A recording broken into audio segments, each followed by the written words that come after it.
It's like watching a plane fall from the sky. You know when it hits, everybody's dead. How long does it take for the plane to fall?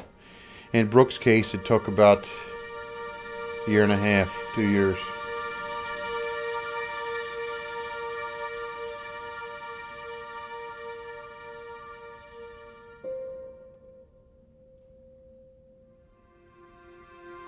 I was a single parent of 2 kids. Brooke was an accomplished athlete, very good soccer player, very good basketball player, very outgoing. Her and I were very close until it got to probably late middle school, early high school years. She started becoming defiant, oppositional. As a police officer, I knew things were going downhill. When I started finding those first cigarettes, then you start finding alcohol, then marijuana, eventually led to a pill addiction when she was 18 years old, which escalated to heroin. Nobody wants to be a heroin addict. She wants to get off of the heroin, but yeah, she's doing things in her own life that is enabling her to continue her drug addiction. She's stealing, prostituting, everything she can possibly do to get her drugs.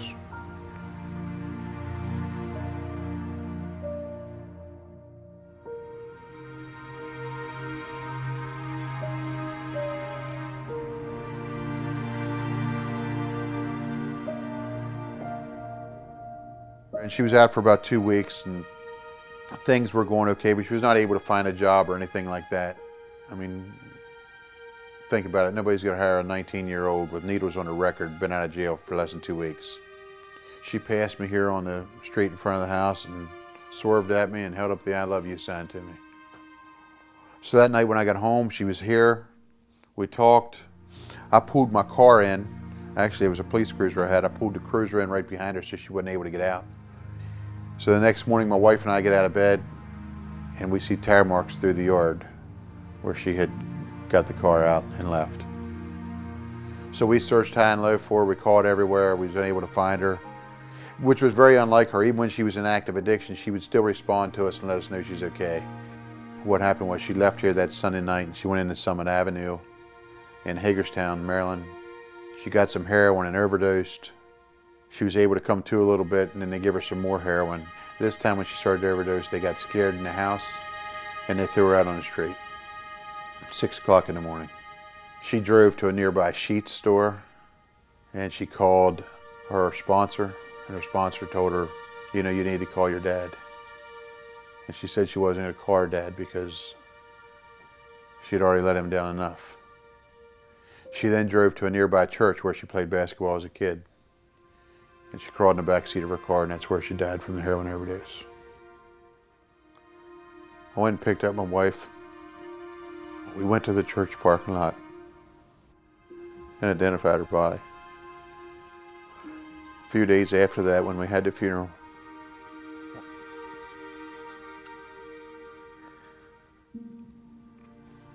there were hundreds of people, all walks of life. The first couple rows are naturally family. Then there was probably 10, 15 rows of nothing but police officers that I'd worked with through the years. And the last 15 rows was people who I had arrested in my career, were recovering drug addicts that she had been in recovery with. And there were people there who were in active addiction. Look, as a police officer, I locked everybody up. I believed wholeheartedly that enforcement, incarceration was the answer to this. But then when addiction hit my own house, I seen that that was not true.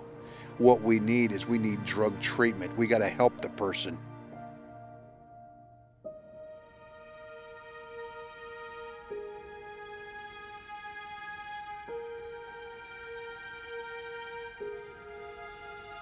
I'm passionate about this cause.